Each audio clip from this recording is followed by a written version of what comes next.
Hello, my name is Carol Carter, and I'm the founder and CEO of Global Minded. We are delighted that you are joining us this morning for this panel, which is led by Toi Massey, and it's called Everyone is Not at the Table: How COVID-19 Exposes Disparities in Healthcare and Access, Emphasizing the Urgency for Equity and STEM. So we have a lot of wonderful experts today Toi has put together. And for those of you who don't know, I just want to take a minute and tell you a little bit about Global Minded. We are about creating a capable, diverse talent pipeline to get more women, people of color, underrepresented populations into the education, employment, economic mobility, and leadership pipeline. We do that through a number of ways, including a first-gen leadership class every year that will be virtual this year, a major annual conference, Inclusive Leader Awards across 14 industries. And then we also have programs at 15 different colleges, historically Black colleges, minority-serving institutions, and Hispanic-serving institutions. So we are taking our event this year virtual. This is part of our STEM and tech track. And while we're sorry we're not seeing all of you in person this year, we know that the people who have given us time this year and these experts assembled today will really brighten and uplift you and the work that you're doing since you care about this topic. So without further ado, I want to introduce Toi Massey. She is a proud native of inner city Detroit and its public school system. She goes by Toi, but her real longer name is Antoinette, and she holds a Master's of Engineering degree in Mechanical Engineering with a concentration in Nuclear Engineering and a Bachelor of Science in Physics. That journey formally began as a 10th grade member of the first group of 15 recruits from Detroit's Renaissance High School into the Detroit Area Pre-College Engineering Program, DAP-CEP. She taught math and science in Detroit's K-12 public and charter schools, as well as adult learners collectively over 20 years.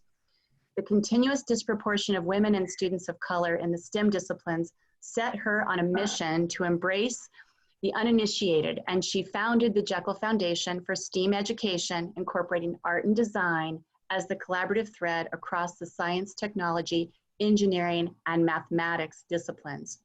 Toi firmly believes that when girls and students of color see me, see her, they immediately see themselves. When they hear her story, they hear her heart and our shared common experiences.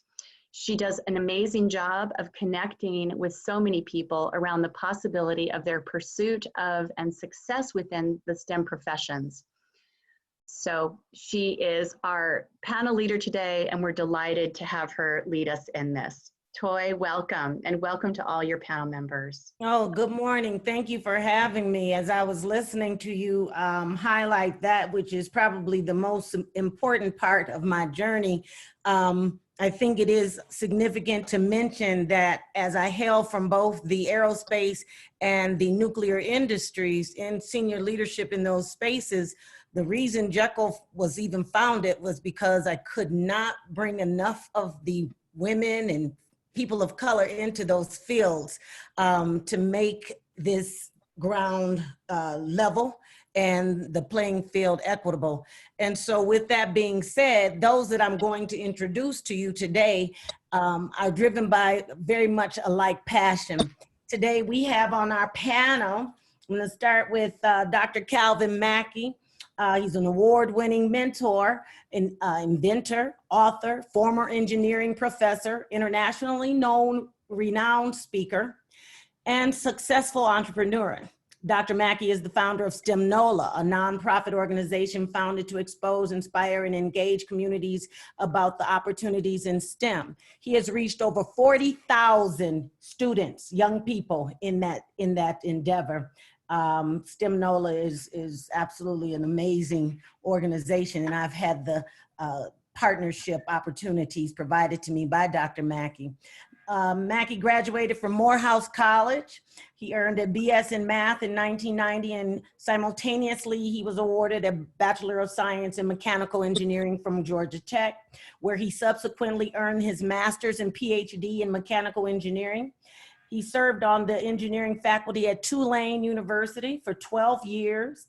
He has won numerous awards, including the 2003 Presidential Award for Excellence in Science, Math, Engineering, and Mentoring in the White House ceremony, 2019 Congressional Black Caucus Foundation Phoenix Award, and currently he serves on the Louisiana STEM Advisory Council. He's an author of several books. He's married, he has 2 wonderful sons, and right now he is lending talent to Forbes.com, where he is a contributor in that pen space.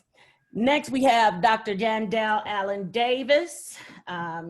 Dr. Davis is the president and CEO of Craig Hospital in Denver, Colorado. She's a world-renowned rehabilitation hospital, exclusively specializing in the neurorehabilitation and research of patients with spinal cord and traumatic brain injuries. Dr. Davis was at one time the vice president of government external relations and research for Kaiser Permanente. She has 25 years of active practice in obstetrics and gynecology. She is board certified in that space. Dr. Allen believes healthcare will improve when all the primary stakeholder groups, clinicians, patients, elected officials, community leaders, and employers can collaborate effectively to put the patient at the center. I could go on and on. I'm going to allow us to get to know her even better as we speak in this space. She's won several awards. One of the ones that I think is most worthy of mentioning is Outstanding Woman in Healthcare by Denver Business Journal. And excuse me, the MLK Business Award for the state of Colorado, I believe that was. Was that for the MLK Holiday Celebration Commission, Jandel? I think that may have been. But at any rate, she's married with 2 wonderful children. She's a fiber artist whose work is displayed in several galleries over the years. So again, there's that art piece. Now I'm going to take you to Dr. Jerryl Briggs. With over 30 years of professional experience in higher education, Dr. Briggs was unanimously selected to become the 8th president of Mississippi Valley State University on October 19th of 2017. It was like a shot that rang around the world. We were so proud. Prior to being selected president, Dr. Briggs served in the capacities of acting president and as executive vice president, chief operating officer at the university. Dr. Briggs, in his capacity, has seen an increase in the university's overall enrollment, more than 200% increase in dual enrollment, and we've seen 11.4% increase over the past 3 years specifically, with a retention rate that has been increased and holding at 10% and above. Before joining MVSU, he served as Vice President for Student Affairs and Enrollment Management at Central State University in Ohio. Prior to Central State, he held several different positions at Lincoln University in Pennsylvania.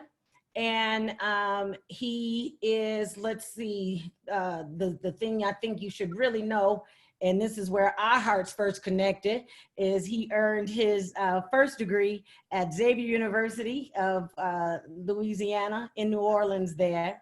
And he's also held positions at Clark and the College of William and Mary, Georgia Institute of Technology, and the University of Illinois Urbana-Champaign in North Central College. He has 2 wonderful sons, and he is just going to be a wonderful contributor today. You see, I'm speeding this up because we could do this all day. All of this, these people on here are just amazing.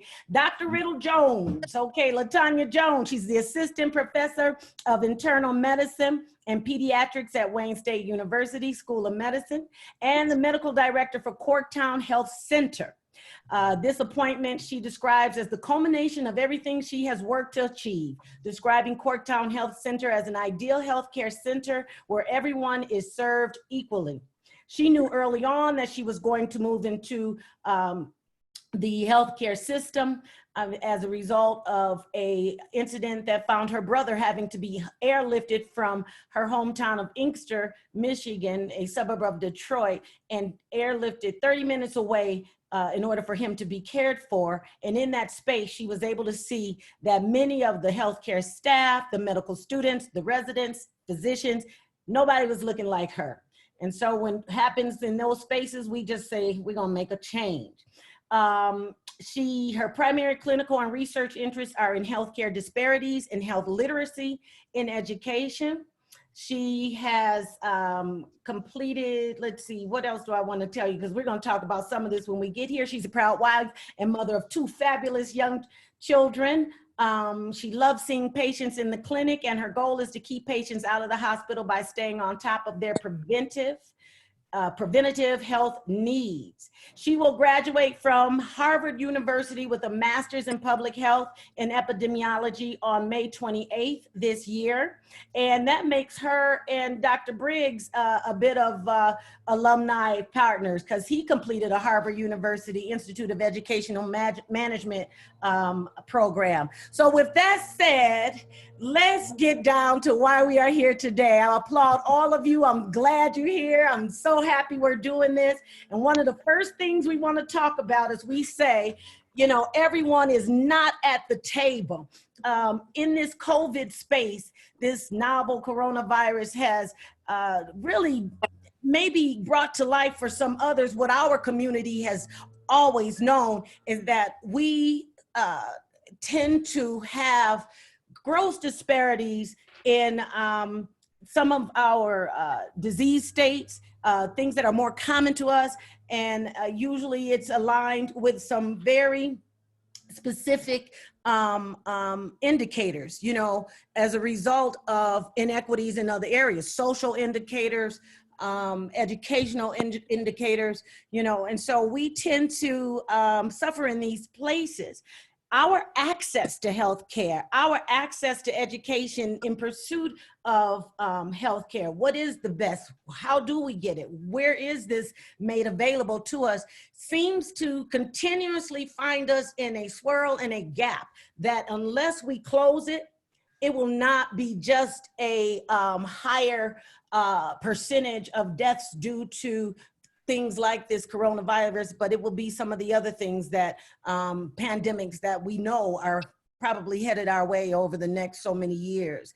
So one of the things Jandel talked about as we got together for the listening audience over the weekend was we need to first define the table, because if we're talking about in this space, we're talking about these social determinants of health, which might be economic instability, neighborhood and physical environment, education, food, things of that nature. We are at all levels in some way being affected by an absence, perhaps, in those places. So I'm gonna let you all take it from there in terms of how do we define the table? Should I call on you and be like we're back in school? I can start. Okay. I think that the apex of change comes with policy. And if we just let's look at the top table. Let's look at the table where our president sits and the cabinet surrounding our president right now. And if you compare administrations, the administration that we're currently have presiding us, 17 of the cabinet members are white men versus 8 during the Obama administration. So when it comes to the COVID crisis that's going on right now, a lot of the decisions happened at that table, and we were not at the table. Absolutely.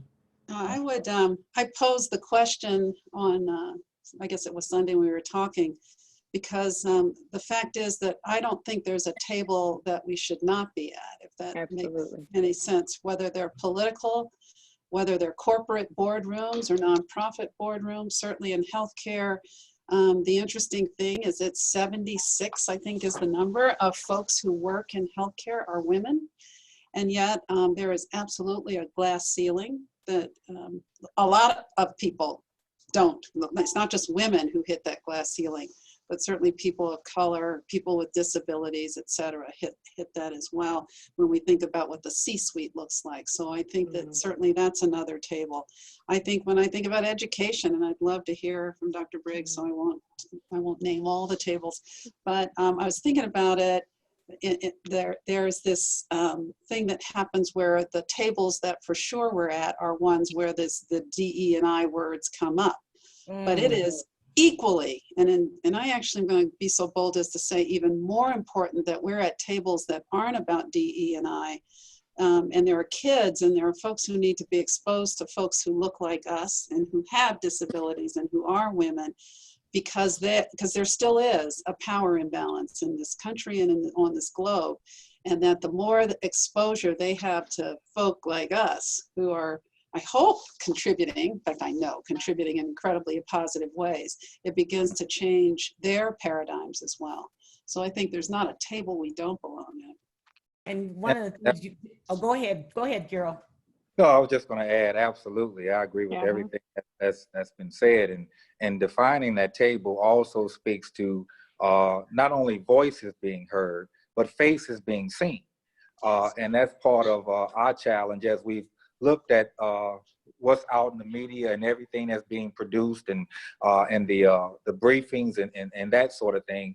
You don't see very many, or if any, people of color.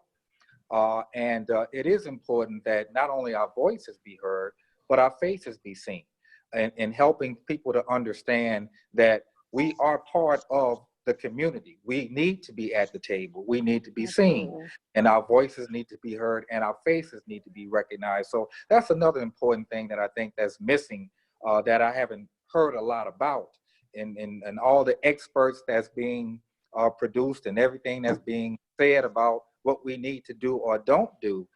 Very little is coming from our faces, and I think that's important to point out.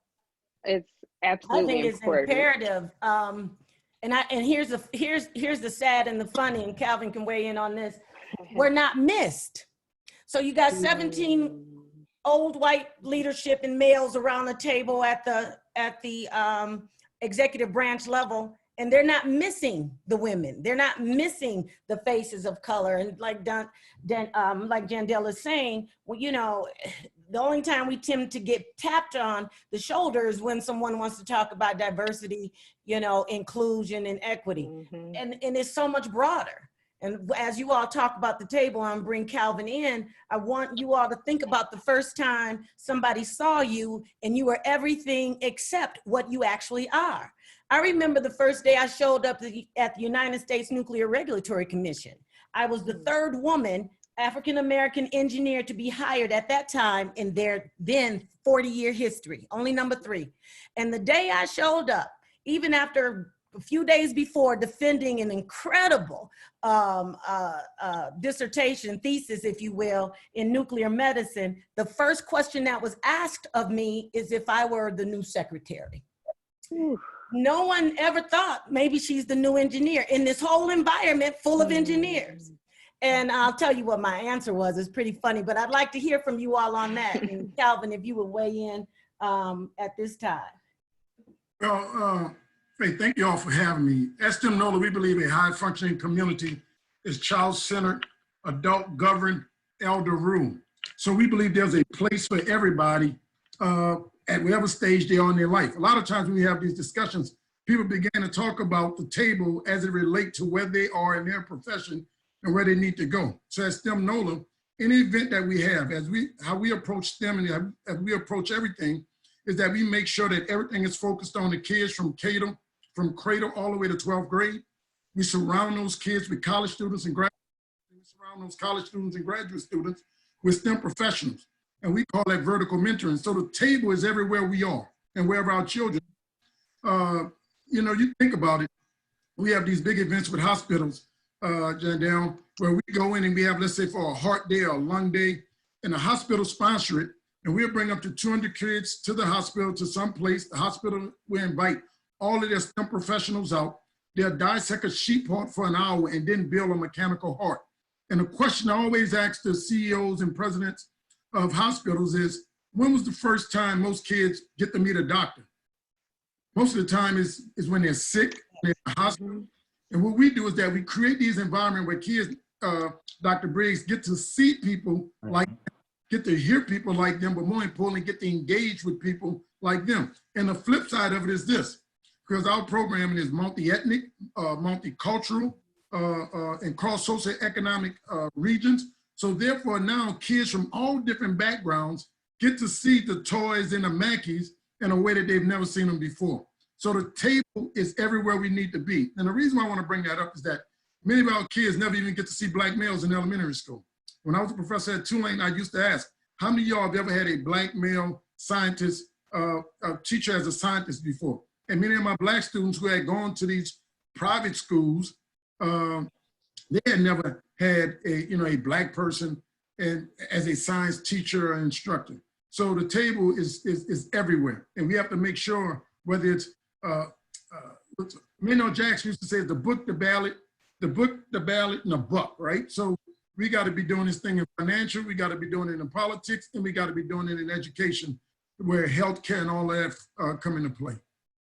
Yeah, that pipeline, and that was one of the reasons why I thought it's so significant that this team of leaders was sitting here, as I described before, where I am and where I affect children from ECE to 12th grade, and even those first few years of college, if you will, with STEM and STEM awareness, then you have a Calvin Mackie that takes what Toi Massey does and just puts it on steroids and take it to a whole nother level. From there, we hand them off to Dr. Jerryl Briggs at Mississippi Valley State, and he nurtures them there. And then he hands them off to Dr. LaTonya Riddle, where she's educating them in the health and medical sciences at like the Wayne States. And finally, we get them to the Jandel Davises. And in that space, not only are the staff that she's working with getting to see more folks that look like us and we're at the table, but those patients coming in and out,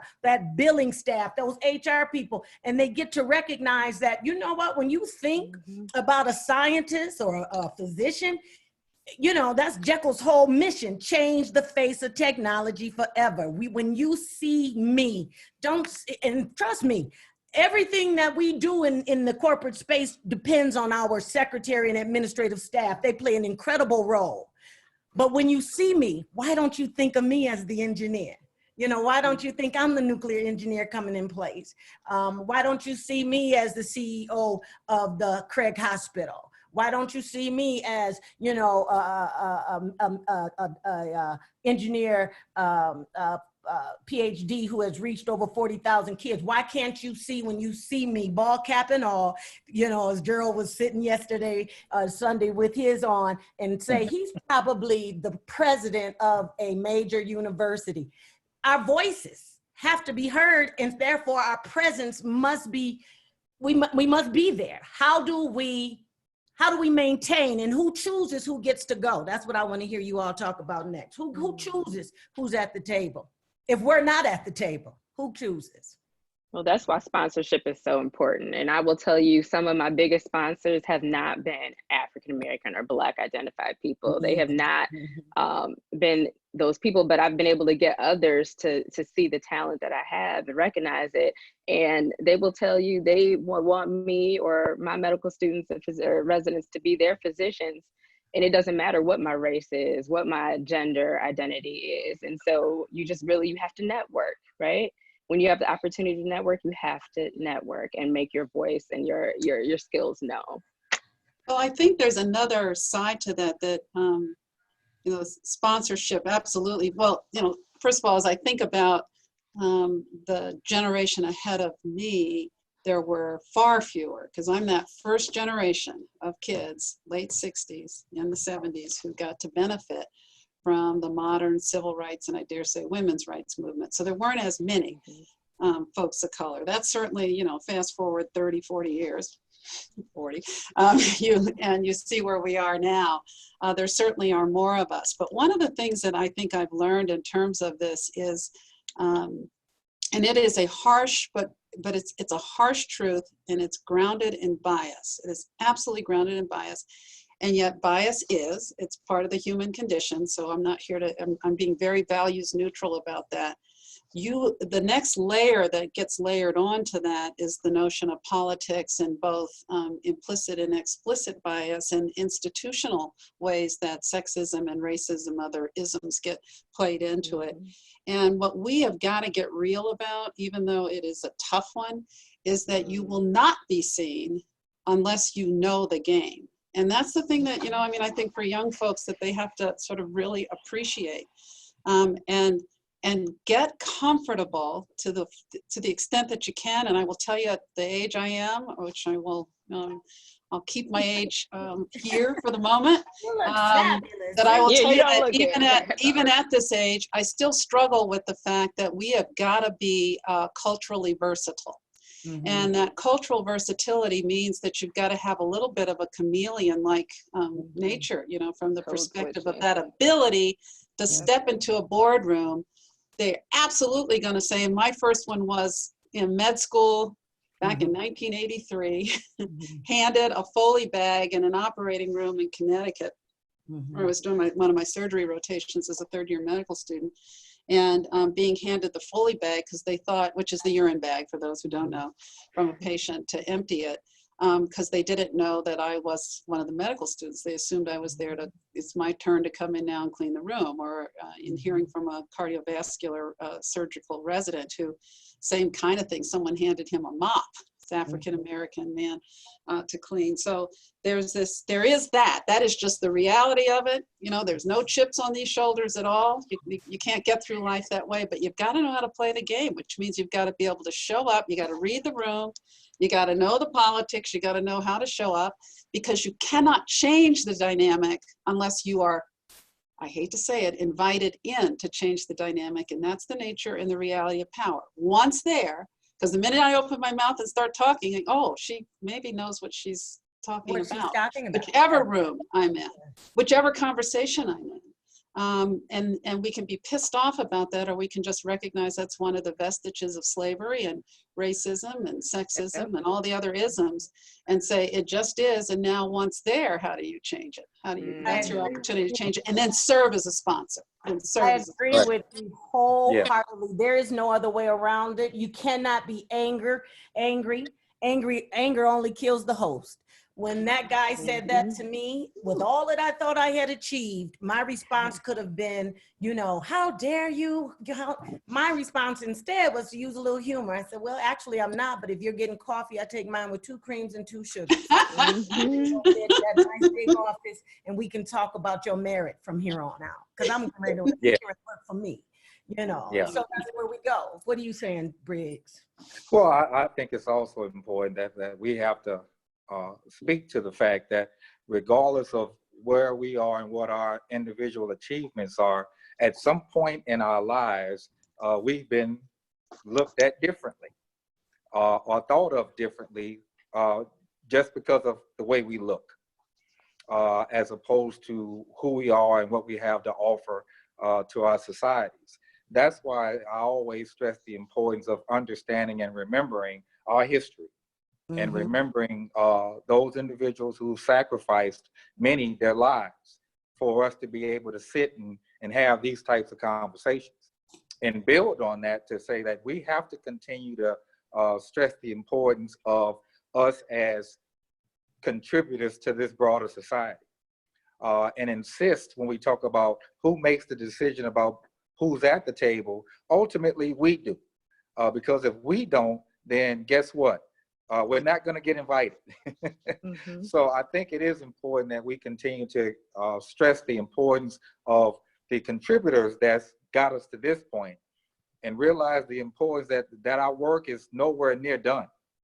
And we have to continue to have that voice of strength and opportunity as we move forward. That's extremely important. Can I hear from Calvin on this? I need you to make his screen seen. Right now, I don't see him. There we go. I don't know why my video. I'm having internet problems this morning, but hey, I'm back. I wanted to address that because we're always talking about being at the table. And I walked away in the aftermath of Hurricane Katrina. My family lost 29 houses. I lost my dad and my stepmother 6 days apart. Months after Katrina, and I lost a six-figure tenure position. the first and only African-American ever tenured in the history of the College of Engineering at Tulane University. And they summarily 572 tenured faculty members, with me being one of them. And we keep talking about diversity, but I'll tell a story about there's over 330 engineering programs in this country, and only 2 reached out to me about a possible position. And I realized then I gotta stop waiting for people to invite me to the table and go create my own damn table. And that is the conversation. That is the conversation in 2020 where we have to be going. Yes. At the New York Times article a couple of weeks ago that talked about philanthropy. And if you have a nonprofit or some organization focused on the inequities with Black people, more than likely if it's run by a white person, they'll receive more money. So the bottom line is that you cannot wait for your oppressor to finance your freedom. No. So we gotta start addressing our young children from the cradle to the grave about how we participate in this thing called America and create something that we can own and pass on to people that are after us. And I don't care if it's a hospital, or Robert Smith, who's worth $6 billion and $50 billion under management in his companies, but we gotta start having that conversation. How do we build the table? Well, that's gonna segue right into this next section as we discussed, and all of us kind of gave our opinion in this space about this idea or this paradigm around college versus no college. You know, and we know statistically, economically, we know the advantage of achieving a at least a 2-year, if not, of course, 4 and higher degree. But we're hearing a lot of rhetoric, and it's only being told to our kids. This is what's interesting about, you don't have to go to college, get a certificate. And one of the things that I like to repeat is something I heard Calvin say or respond to when someone was saying, yeah, you can go and get a software coding certificate and you'll get a great job. And Calvin's response was, but you'll never own the company. And this is so, unless of course we think in terms of starting this ourselves. There are extremes in those places, but for us and those that look like us, should we be saying to our children, don't think about college? My fear is that we're gonna look up 20 years from now and the only ones without the college degree will be our children. Jandel, you on the screen, why don't you go? You know, a couple things came to mind. First of all, while being a supporter of apprenticeship programs, I do believe if we look, and it's a grand experiment here in the United States. I mean, Europe's had apprenticeship programs for centuries, basically. But what we are doing, and we need to be honest about this. I said this years ago when the first of the, one of the programs here came up in front of an audience. I said, let's just be clear about one truth, and it's just one of many truths. These apprenticeship programs have come up because, and they are a direct reflection of the failure of our public education in the United States. I mean, it came up more and more as kids were graduating from high school or not, and our community college systems had to spend the first year doing remediation, right? So it's not the total story, and I want to be careful that I'm not blanketing it, but we need, as the leaders, to be honest enough with ourselves to say that in part this is coming up as an answer to kids who were not college ready, which is a reflection of what's happening K through 12 that we've got to focus on. So that's number one. Number two, if we look at therefore where most of those failing schools are, they are going to be in poor communities, and those are therefore going to be disproportionately affected the way we know in terms of whose faces we're going to see behind those. The third thing I say though about these apprenticeship programs is that the grand experiment will have failed if we look back 10 years from now and there's one line that has all the brown kids, and then the college line has all the other kids, or the kids, our kids of, who are legacy kids who they best go to college, or we know what we'll do to them in terms of the role models that they've had in their houses. So, I mean, the bottom line is that it's to use another well overused term in the COVID world, it's a false choice. It's a total false choice. It needs to be an option that's there, but we need to always, I love the way you said that, Calvin. It's like, because it's true. You'll go so far with an apprenticeship, but then as you said, you're going to need more certificates after that. And it does, while not totally out of the question, it makes the potential for even having your resume screened gone if that education isn't there. So. Right. But again, I want to say my daddy was a roofer. My daddy dropped out of school in the 8th grade to pick cotton. And after Hurricane Betsy in 1965, he put a ladder on his car and eventually employed over 100 mostly black males in New Orleans, fed families, and probably made more money in his life as a roofer than I may make ever as an engineer. But his son is a PhD engineer. See, so my point is that if I would have listened to the educators, I should have been a draftsman or some type of tradesmith because my daddy was a roofer. And they are only given those choices in Louisiana. There's something called pathways. And I'm like, why don't they have pathways at that private school? When they have pathways at that private school on the street, then I will be for pathways in my two sons' schools. So the bottom line is that not only is the a false choice, but they're picking and choosing winners and losers at the beginning. Elon Musk released an article last night and he said college is most for fun. Most kids can go get whatever. And I said, that's coming from someone who went to the University of Pennsylvania, got a business degree and economic degree, then went on to study advanced energy. I said, Elon Musk is saying college is for fun because he wants people to go to certificates because he needs cogs in his businesses. He wants employees. Absolutely. I'm not talking about the people that otherwise who want to be Elon Musk. I'm raising my employees to be the next whatever, and they can't do that with just certificates. Yeah. Dr. Briggs, you get just to add, get to you. one thing that I've always stressed, even in my life and when I speak to the students here at Mississippi Valley, I speak about the importance of not just going to college to get a degree, but the educational journey is more important because it really, being educated really transforms lives, transforms communities, builds communities. So going to college the degree is why you go, but the process and the education that you receive is priceless because again, it really matters. I tell my students all the time, at Xavier, my undergrad degree is in chemistry. And I tell them, I've never had a job in chemistry, but I was able to take that experience and that knowledge and being able to be involved in other things beyond just that to really come to a decision about what I wanted in my life and where I wanted my career to go. So it's extremely important to understand that being educated is most important. The degree is part of that, but once you get that degree, hopefully now your mind is expanded and you're able to do some great things. And I think that's the thing that I think sometimes we miss when we talk about our students going to college. Yeah, you go to college to get that degree, and that degree will open some doors, open doors that wouldn't be open for you if you didn't have it. But it's that knowledge, again, that's going to transform lives and really make a difference. And that's what's really important. Think about this. Now, COVID is a reset button. And Alvin Toffler said the illiterate of the 21st century will be he or she who cannot learn, unlearn, and relearn.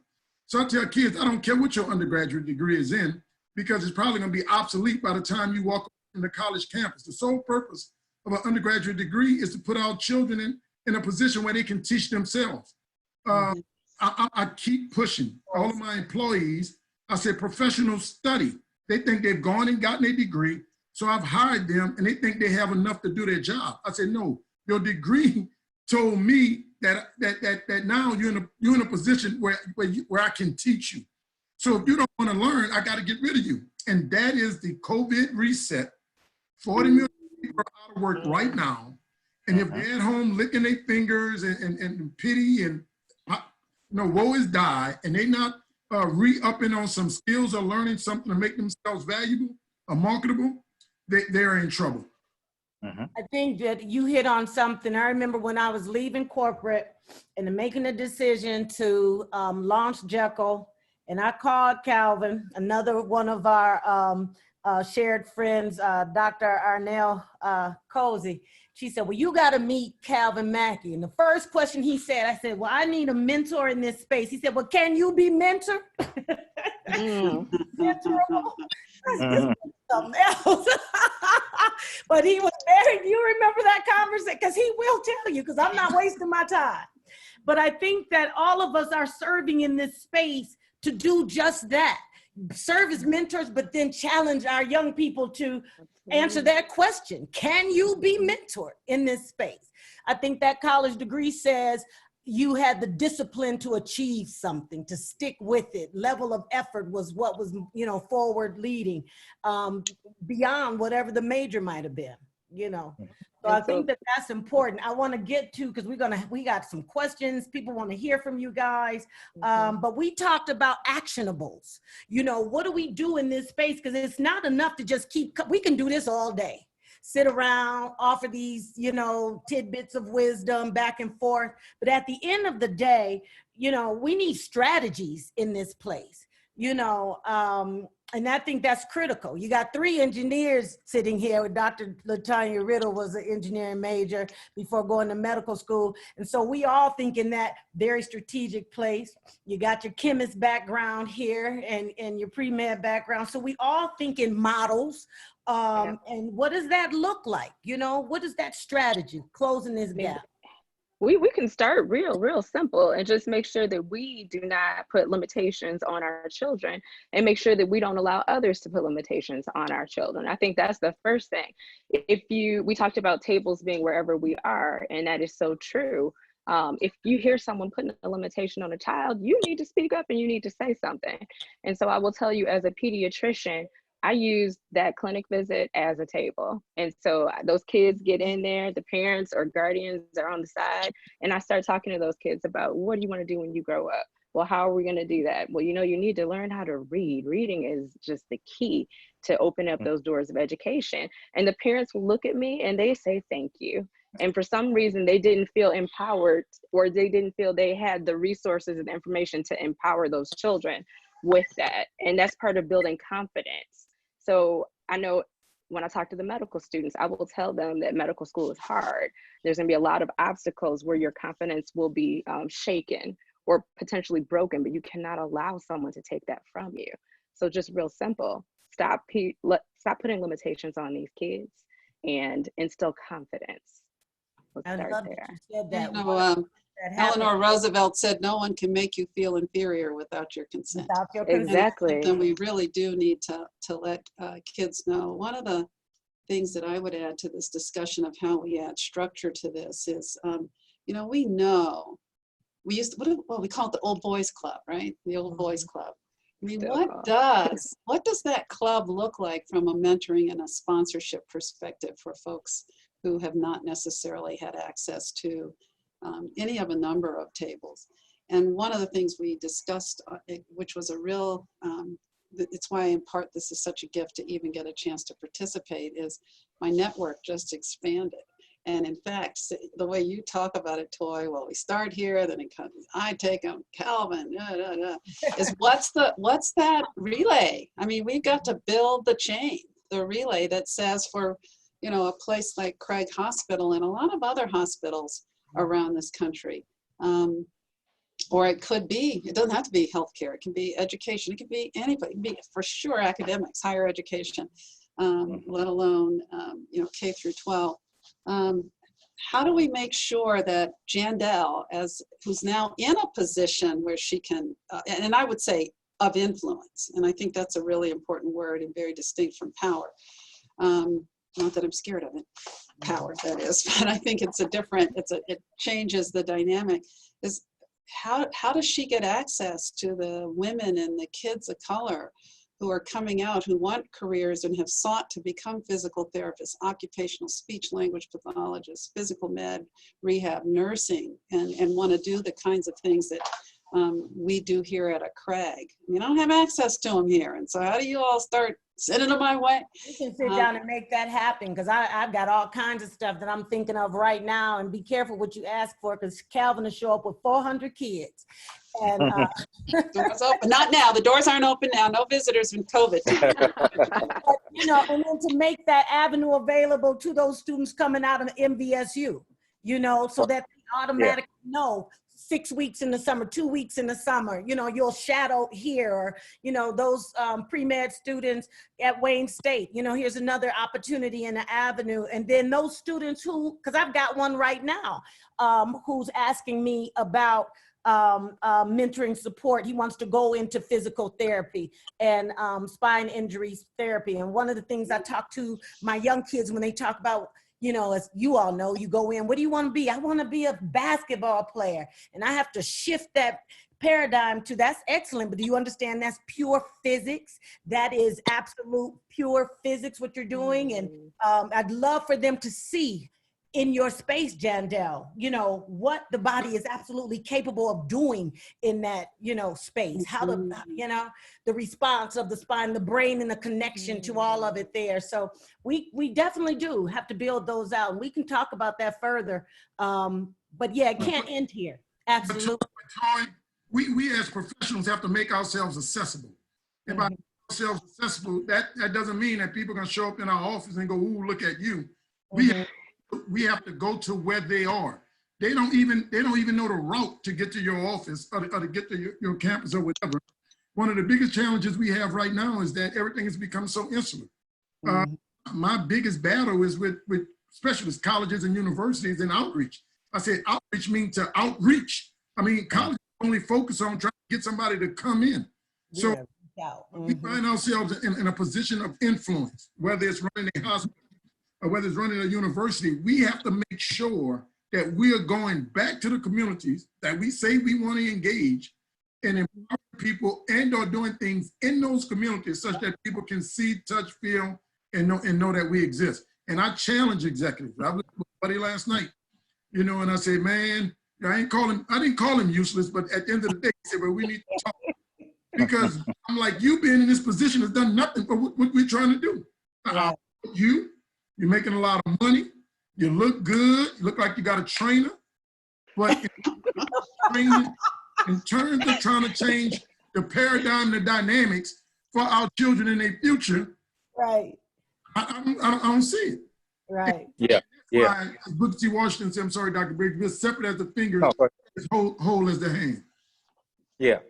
And I'll just add to that. I mean, again, we have to understand that we shouldn't exist in an ivory tower. You know, me being a university president doesn't mean that I sit in an office and just sort of wield administrative decisions. You have to be engaged. Particularly, you have to be engaged with your students. You have to be engaged with your community. And you have to show that you want to make a difference. And I think that that's one of the beautiful things for me. It's just a blessing that I'm at a university like Mississippi Valley, because when I thought about my career path and thought about becoming a university president, I said I wanted to be at an institution that has basically an understanding of community growth and community change and community development. So you have to be willing, as what's being said, you have to be willing to participate and not just think that I've gotten to a point in my life where, again, I have a title, I have all these things, but I'm still a human. I'm still just like everybody else. Because if there wasn't people in my life who saw something in me and made a difference, guess what? I wouldn't be sitting here today. So that's extremely important for me. And that's why it's a blessing to be at a university like this, to have a career in higher education, because it made a difference for me. And I'm going to make sure that I make a difference in other people's lives going forward. So with that, and I love it, we're going to do a little strategy here. We got about 10 minutes left, and I got about 10 questions. And so we're going to do, let's see, a kind of a round robin. I'll ask the question that's being asked of you from the audience, and maybe try to give a 30-second, 45-second response, and, you know, we'll hand it off from, you know, Dr. Riddle-Jones, Dr. Allen Davis, Dr. Briggs, Dr. Mackie, and then come back around. And unless you pass, you have the option to pass. So one of the first questions here, how are the intersections of race, and sexuality at work? And how do you all ensure that others aside from cis, heterosexual people of color are at the table? That's an interesting question. I'm gonna leave that one to you. That's a great question. You have to say at Corktown, you work with the LGBTQ community, correct? Absolutely. Yeah, we're a safe space for everyone, especially focused on that community. So you really have to educate. So you have to be comfortable making other people uncomfortable if you're in a position or you have a seat at the table. And you have to come with your information. You got to come with your data. You got to come with your facts, because a lot of people, their mouths will drop open when they hear that there are only 3% of men, or 3% of medical schools are made up of Black males, and that statistic hasn't changed since the late 1970s. You know, no one knows that, no one advertises that. No one talks about the fact that suicidality is 50% in the trans community. No one discusses or talks about that. So if you have a seat at the table, you need to open your mouth. You need to be comfortable making others uncomfortable. But you got to know your facts. You got to know your information. You have to be armed with that, and then you need to feel comfortable educating. I like that. That's how you create comfortable making others uncomfortable. Absolutely. Well, I think, you know, that which is measured is managed.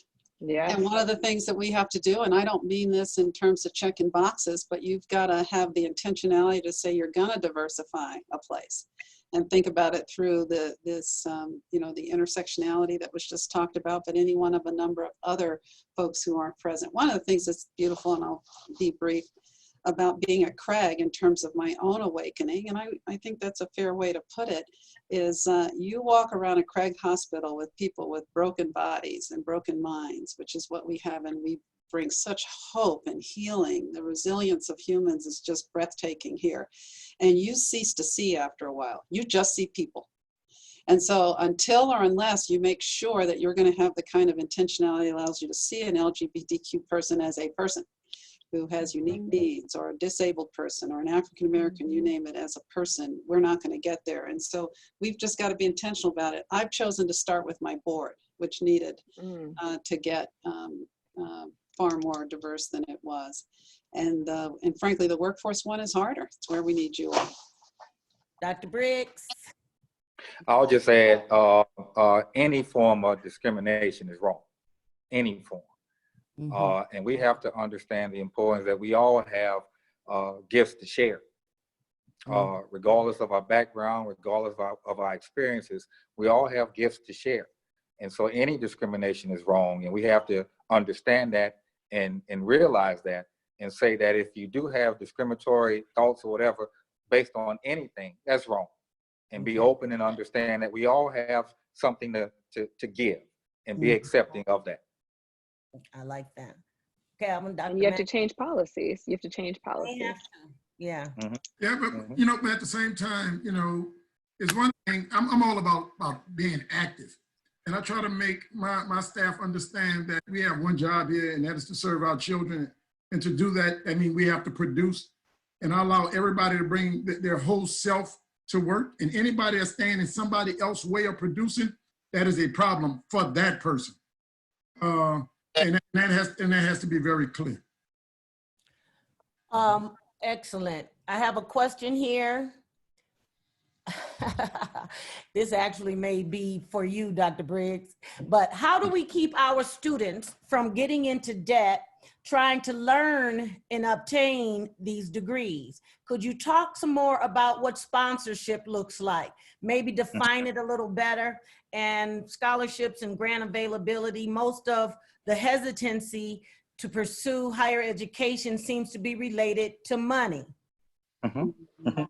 Well, I think that we have to first think of that from a broad perspective. Being, what's the return on that investment? What's the return on that investment? What is this education going to allow for me in my life? And understand, how do you balance that? But I also think that there's a lot of untapped monies that's out there that we just don't promote enough. And one thing that $49 billion become available every year, and about $8 billion goes back untapped. Exactly. So one thing that I have is an access educator. that really, that's their job, to help students find resources. So again, there's a lot of untapped dollars that's available. There's a lot of corporate monies, all of those things to help to support students in college. So I think that's one important thing. But that return on that investment, I think, again, is something that we have to continue to speak to and speak about.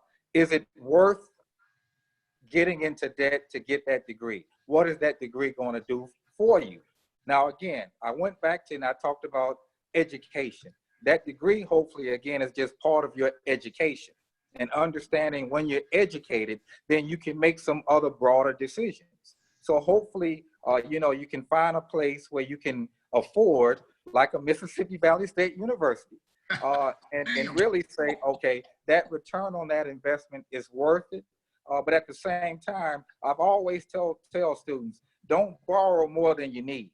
Mm-hmm. Don't borrow more than you need. And sometimes that's hard, or sometimes we have parameters now that there's no limits to that, but don't borrow more than you need, and really understand that once you graduate and get into the workforce, really, hopefully, again, your mind is broader, you're more expansive, and you're able to manage that a lot better than you would if you didn't have that degree.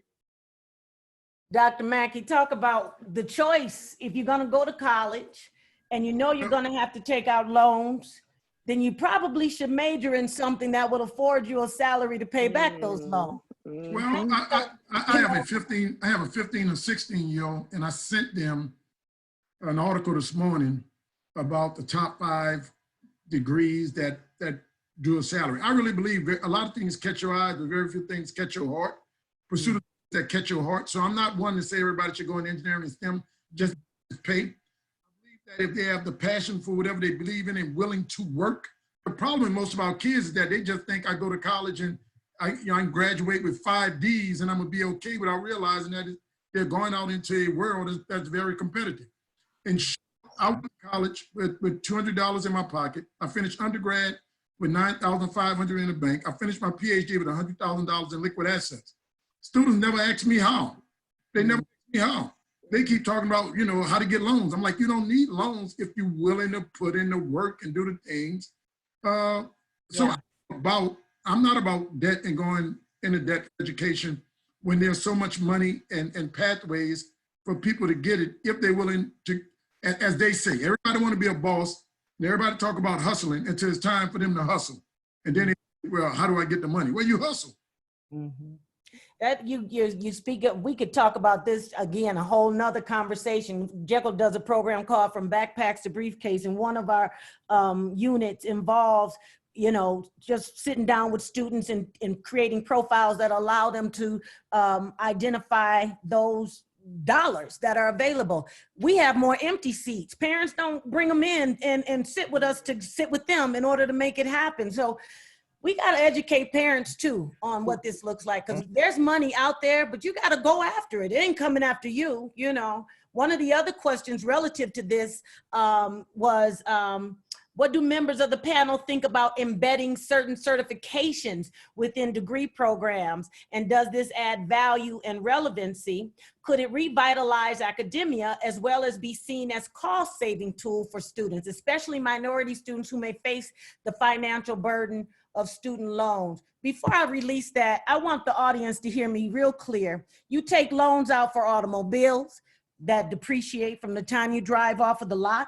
You take loans out for a mortgage of that new home or condo you want, and you do it without fear. If it requires a loan to go to school, you can't be afraid. Just like Dr. Briggs said, what's the return on the investment? But if one of you all or a few of you all want to answer that question regarding incorporating certifications within degree programs, and does that add value and maybe relevancy?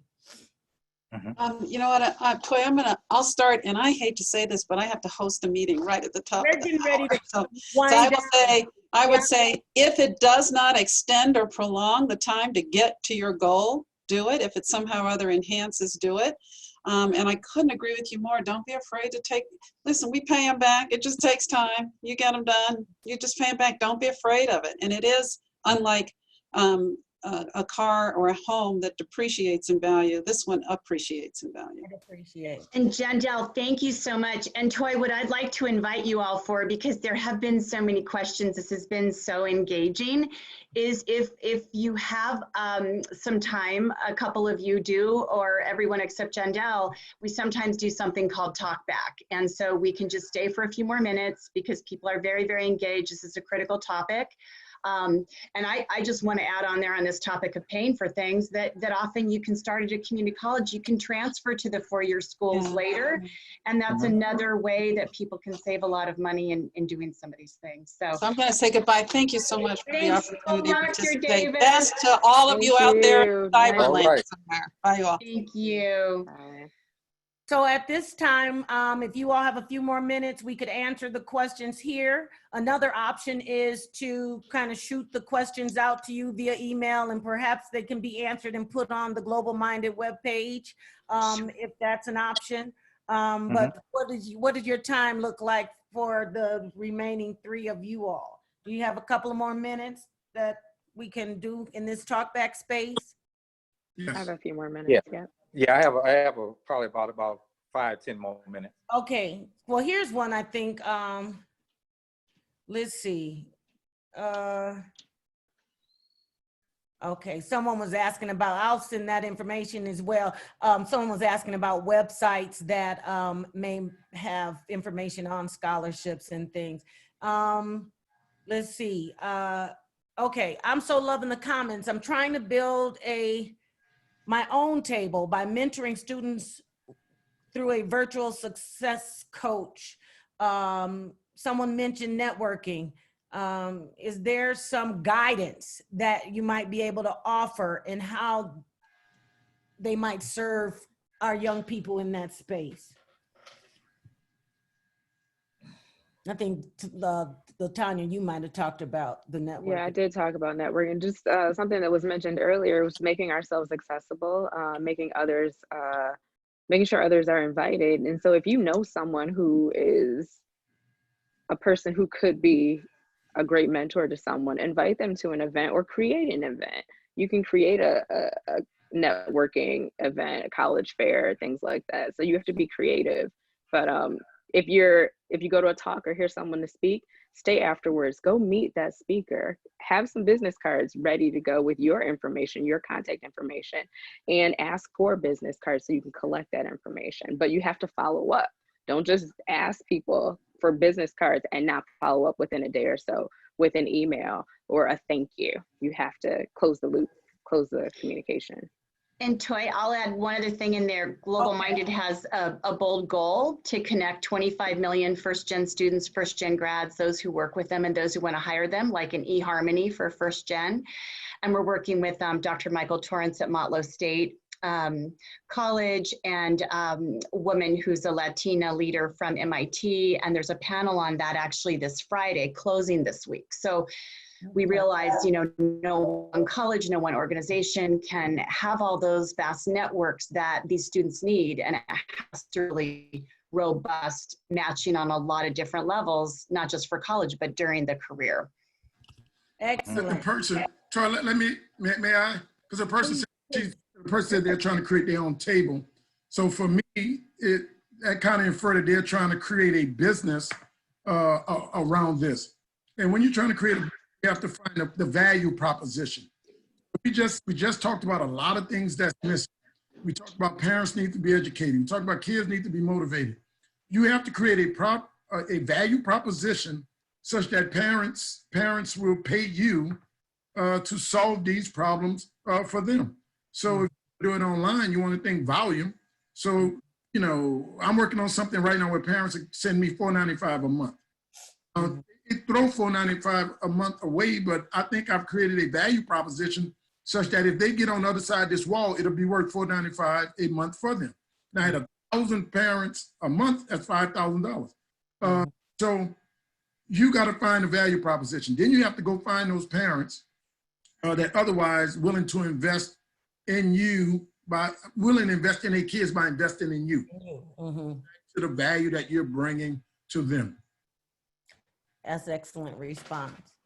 So with that being said, may we make your access to each of you available to the students that access the Global Minded Network, and they may have questions, or if that's possible, let me know and I'll pass that on to Carol, and we'll close out at this time. Do you all want to close out with any final words of wisdom to share? This is the power hitting panel right here. It's just, I can just Awesome. Dr. Briggs? I think, yes, I'll just say, when we speak about mentoring and that sort of thing, that's a lifelong process. I know I have mentors still in my life from my experiences at Xavier.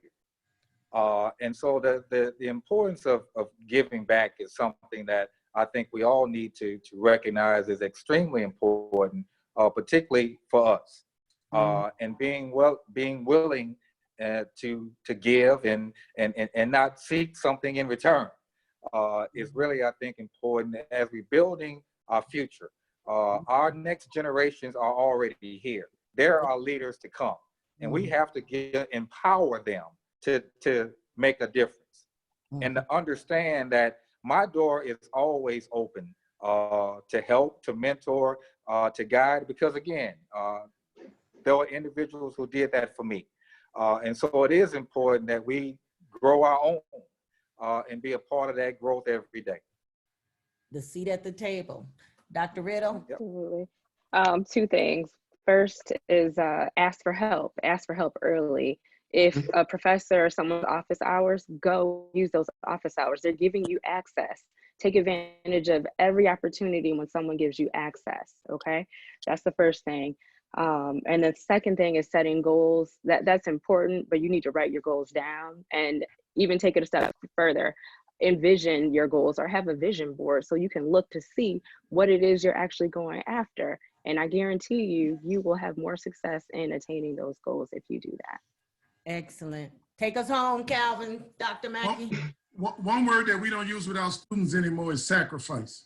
You know, in this Instagram, Facebook age of instant gratification, everybody want what they want when they want it. Whatever public health officials say don't mean nothing. Whatever the government say don't mean nothing. I'm going to the beach because I want to be at the beach, and don't tell me nothing. And we challenge them to sacrifice. Whatever you want in this world, there's a price and there's things to be sacrificed. I went to college 11 years. I got 4 STEM degrees in 11 years. I sacrificed. I was the janitor every summer while working my intern during the mornings. During the day, I sacrificed. And if you're going to achieve anything in this world, all these people on this thing, they have sacrifice. From a financial standpoint, I call it the can theory. Make as much money as you can, put it in the can, and sit on the can. You're going to have enough money in the can where you can invest in Wall Street, in stocks, in cars, in houses. So sacrifice. Work hard and sacrifice.